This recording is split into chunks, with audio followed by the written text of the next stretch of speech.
This is the archlinux.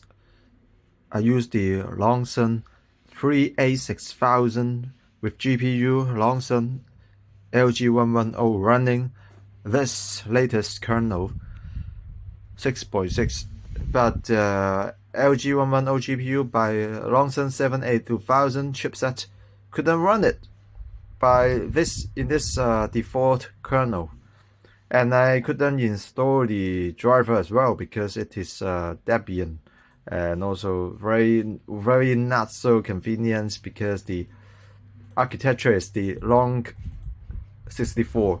I need to change it to lg 64 because all the Debian package and all software natively, the name is lg 64, but here it's just a long 64. So it is very odd and not so great.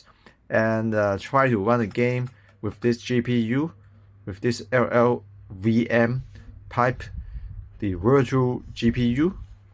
It failed because no driver on this kernel, and on the website, official website, I couldn't download the driver as well. And even the Jinja Micro, the JMO IC JM9100 GPU's 3D card that I plugged it in, and you couldn't boot it. It could boot, but it could boot up and go into the BIOS, but couldn't get inside to the archlinux. But the Loongson can be, and this archlinux use pacman -s -s or yell yell -s, not using apt-get install. It's different, right?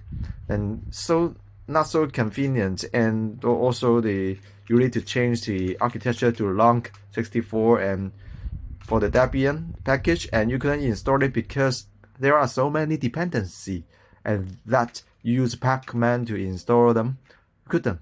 And the architecture is different, and the dependency you couldn't install it, but use yell pacman to install some kind of software from the repository can be okay, but Debian couldn't install, like the long browser failed. So not recommend you to use archlinux for your lg 64 Loongson 3a6000.